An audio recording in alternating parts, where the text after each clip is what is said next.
What's up? You can't run. It's Alexlexus, the man, the myth, the juggernaut, coming at you with a special production here. You're gonna see some stuff in the background, experimenting. So it's February 2nd, 2018.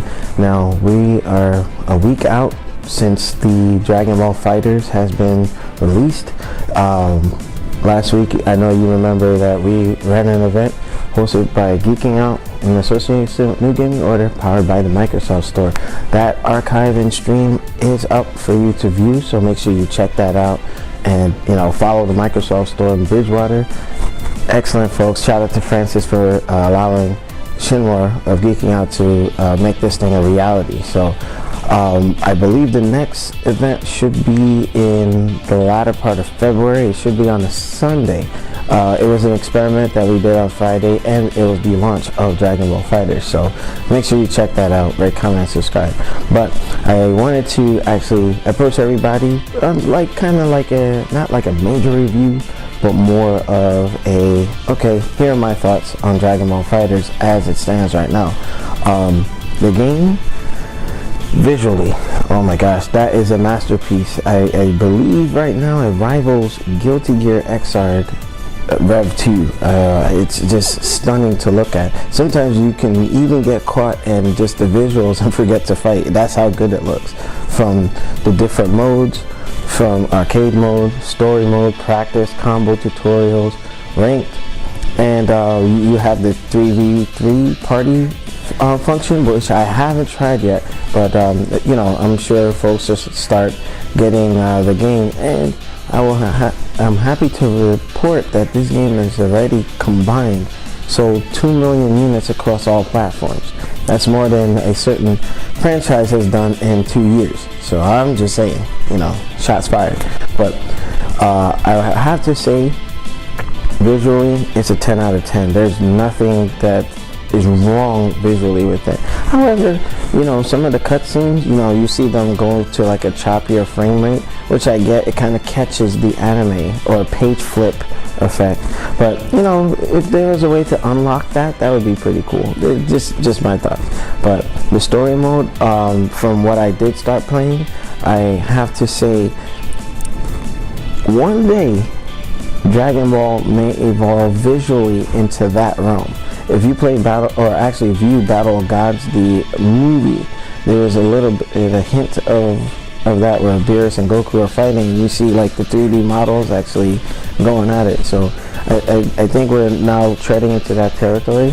Really cool stuff. But from the music, typical Arc System style, there was even a track that kind of reminded me of Devil May Cry, where you had the guitar and the heavy like what? But I will have to say my favorite track is West City Destroyed. It has that opera drama, like Mission Impossible, it's a sense of urgency going on.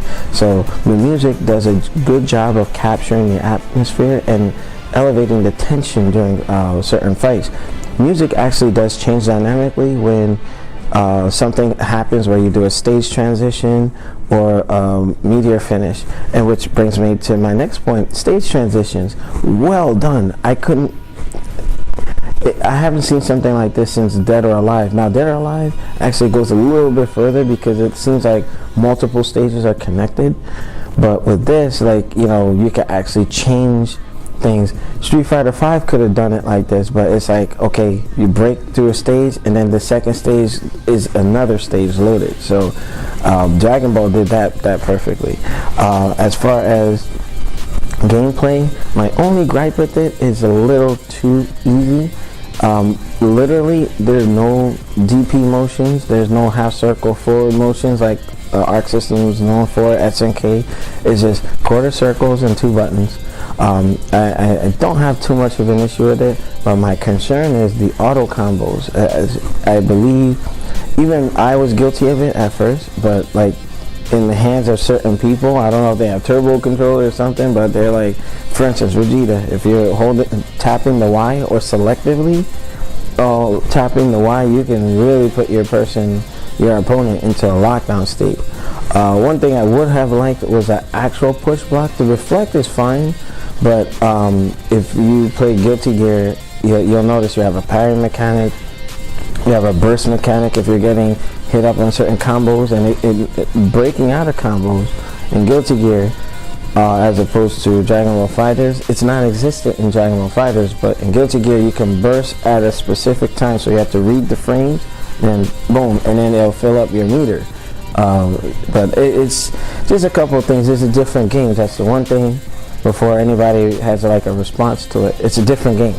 So with that, I believe with the style of the Marvel vs. Capcom feel to it, it should have that way to kind of, hey, get off me. You know, using the Rage Burst, which is kind of like its X factor, so to speak, you can only use it one time.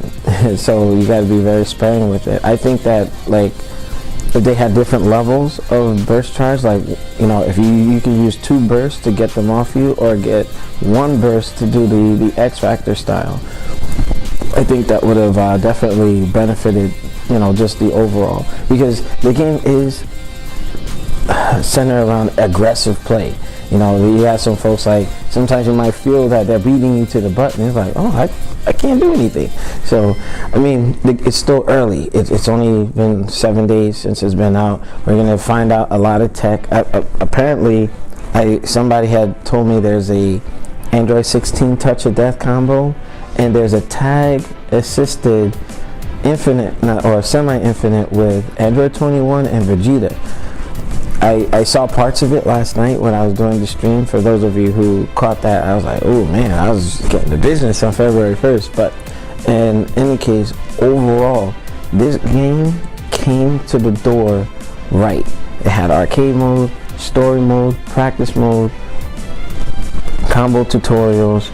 I mean, you have your rank, your casual. There were a little bit of issues in the beginning where if you go to a friend and you're trying to set up like a one-to-one match, let's say rooms can't be found. Apparently it seems like it's fixed. So Bandai Namco was aware of that. It was on Event Hub, so that's something you know, to be desired, because they're trying to fix it. It's a server-based game, so we'll see. The lobby, I have to say, is interesting, because if you play Guilty Gear and some of the other Arc System games, you'll see that the way that they set up how to play somebody in Guilty Gear, you can run up to an arcade cabinet, somebody else run up to that cabinet, you start playing. And this is similar, but it's kind of retooled, repurposed, where you could do that anywhere, which I think is a pretty cool thing. So my thoughts: the music, it's a 9 out of 10.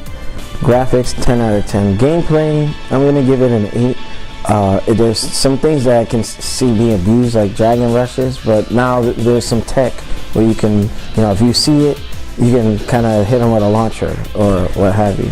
But overall, I would have liked it to be a little more complex with the inputs, but I think because it's Dragon Ball and so many people are going to play it, you have to make it accessible. So that's, you know, the casualty of certain things. Marvel vs. Capcom Infinite had auto combo with, you know, the X button and what have you. But we're in a different age, and it's an adapt or die. So you know, that's my 2 cents on it.